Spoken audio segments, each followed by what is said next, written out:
All right, y'all. So I just want to share a video. I haven't dropped a video in a while. I just want to drop some gems on you guys. So I want to talk about fear and having a healthy amount of fear and why it's important. So I've been talking with a few family members of mine, a couple of relatives or whatever, and I'm hearing some crazy, just some crazy stories, things going on. I got some family members out in Cali, and some real people that I know, real life stuff like just it's just I'll spare you the details, but it led me to just say this here.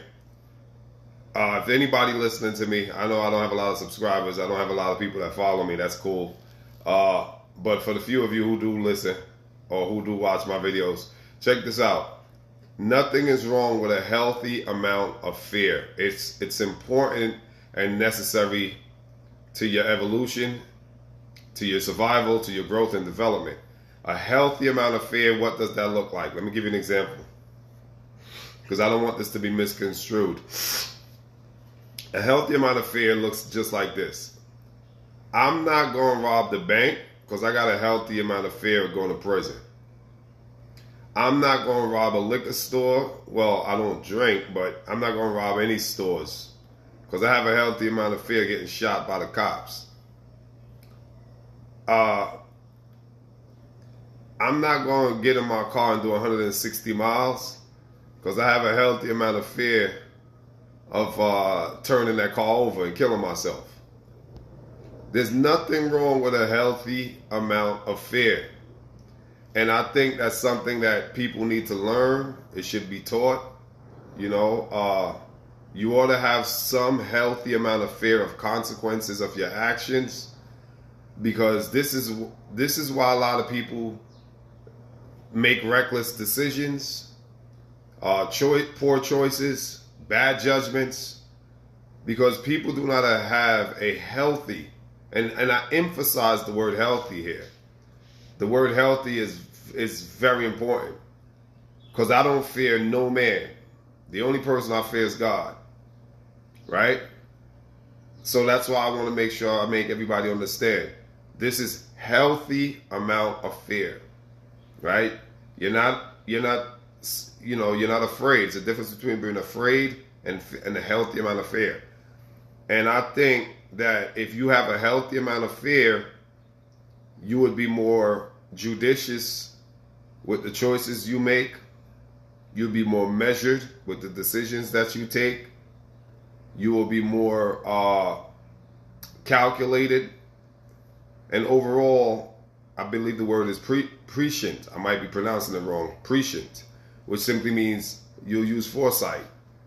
You'll look and see. Look, if you're driving down the road, if you're driving on the road and you see you're in the third or fourth lane or whatever, depending on the highway you're on, and you see, you're on the interstate and you see your exit coming up, a quarter of a mile, what's the logical thing to do? You move over into that lane that's going to facilitate your exit, right? You're not going to stay in the third or fourth lane, right? If you're in the third or fourth lane and you see your exit on the right coming up in about a quarter of a mile, the logical thing for you to do is to position yourself, right? You move over ahead of the exit. You don't wait till you get to the very end of the exit, then try to move over. That's how accidents happen. So when you see signs on the road, right, the signs are there to instruct you on how to move. Again, you see the exit coming up a quarter of a mile. You position yourself. You were driving in lane 4 or lane 3, depending on the size of a roadway. When you see your exit coming up a quarter of a mile, you see the sign, the omen. You position yourself different accordingly. You move accordingly. You move differently. You move in conjunction or combination with the exit coming up. I use that analogy just to say, when you see signs in life, when you see the exit coming up, know when to position yourself, know how to position yourself, when to position yourself, so you can facilitate your exit strategy. That's how we have to think about this thing called life. When you see the signs coming, because here's the thing, Just like when you're driving on the highway, the signs are always there. But as a driver, you got to pay attention. Well, it's the same thing with life. As you're driving through life, the signs are always there. Take it from me. I'm the poster child of ignoring signs and suffering their consequences. It's only the grace of God that I'm still alive and have some kind of cognitive operation, right? I should be, according to the things I've been through, you would think I'd be in Bellevue or in an insane asylum or in jail or even worse, dead. Because I'm the poster child for ignoring signs, ignoring red flags. But that's past tense. The man I am today, the new version of me, totally, aware, conscious, and fully in tune with myself. But in yesteryear and prior times, I've ignored all the red flags.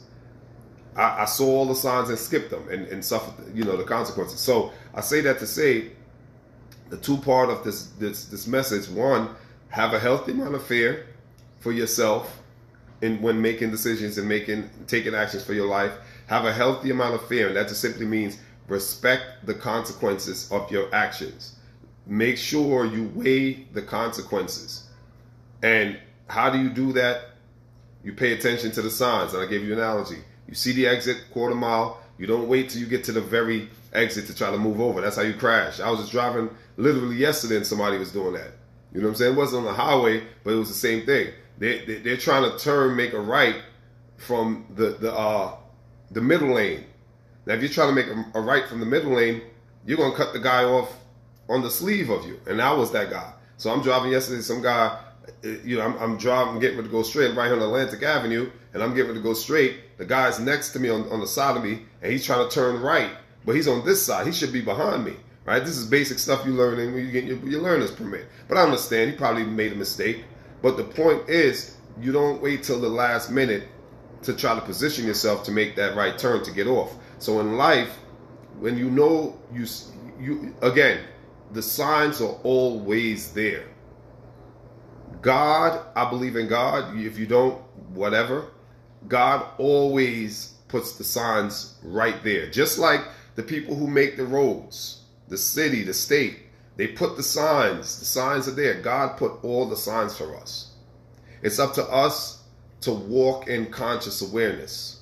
It's up to us to wake up from the spell, pop up out of the illusion, the happy-go-lucky kumbaya bullshit, and know what the world is. Understand what the physics of life is. Understand the science of life. Know what it is. Wake up out of Disney World, Fantasy Island bullcrap.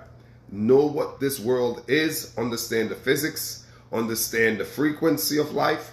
Understand the metaphysics of life, and align yourself accordingly. And like I said, I'm the poster child for the mistakes and ignoring the signs. So you have to, again, pay attention to the signs. They're always there. We're just too busy ignoring them. And we ignore them most often. Why? Well, it's a plethora of reasons. I'll spare you. Use your imagination. We ignore them for a myriad of reasons, right? But the signs are always there. So pay attention to when you're you have dendrites in your body. Dendrites are the antennas on your cells, and all your cells have dendrites. Your neurons have dendrites, and so just think of your cells are nothing but antennas, and the antennas pick up signals and transmit the signals to your neurotransmitters, which transmit that to your thinking faculties, your cortex, the neocortex, the amygdala, right, the limbic brain, all that stuff. So we always are picking up signs.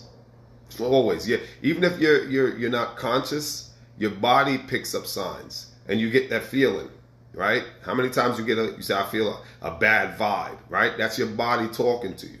You know what I'm saying? Your body it has its own brain, literally. Like your abdominal areas, your gastrointestinal areas, your pneumogastric areas, it's considered a brain. That's why they call it a gut feeling. You get a gut feeling because there's certain parts of the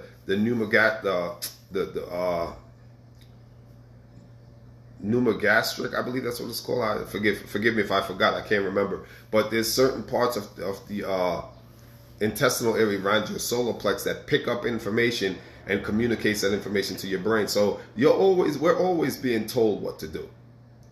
You right? The universe, like I said, if you want to call it universe, I call it God. I believe in God.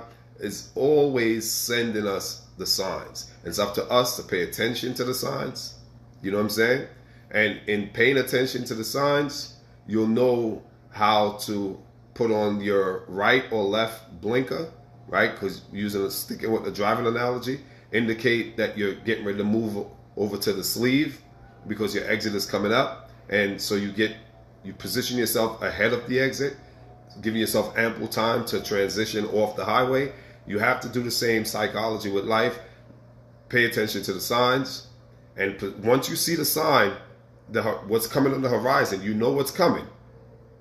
It's up to you to be aware of life. Know life. If you see the flashlight of violence is coming, this is leading to violence, then you need to position yourself to exit that highway so that you don't, you see what I'm saying? Exit that frequency that you're on, exit that path that you're on, that trajectory that you're on, so that you don't end up in that violence.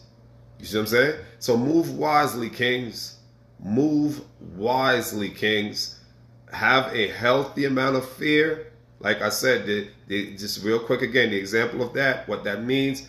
I do not go out and rob folks because I have a healthy amount of fear of going to prison. I do not go out and rob banks because I have a healthy amount of fear of going to prison. I do not go out and, steal cars and do all this criminal act. I don't engage in criminal activity because I have a healthy amount of fear of cops shooting my black ass. Right? So there's nothing wrong, kings, with having a healthy amount of fear. And that just simply means you are aware of the consequences of your actions, and therefore you make better decisions. You have healthier thoughts. You avoid the mental health crisis that is rampant right now because your mind is being governed by your soul. The self, the mind and the self are separate entities. Your soul, yourself, and your mind are separate entities. The self and the soul are interchangeable. The self and the soul is one. But the soul, self, interchangeable. The mind, separate entities. See what I'm saying? So be conscious of your mind and how it's functioning, and talk to your mind. Let the soul, the self, the seat of the emotions, the soul, let it speak to the self. Let it speak to the mind on how to think. Don't just let the mind run rampant, because the mind is like a wild bull in a china shop. It will destroy everything. You ever seen a bull in a china shop? It will break up everything. So the mind is that wild, untamed animal, and it will destroy you. However, if you let the soul, which is the self, the seat of the self, right? If you let the soul, the spirit, the pneuma, which is the spirit, which is the breath of life. The spirit is the breath of life that God blew into you and you became a living soul. The spirit is the breath that God blows into you. If the Hindus call it prana, right? That's the spirit, the vital life force. The soul is a seat of the emotions, right? If you let the soul, you let the spirit dictate the mind, then you're going to be okay. Till next time. If y'all like the video, you know what to do. Peace.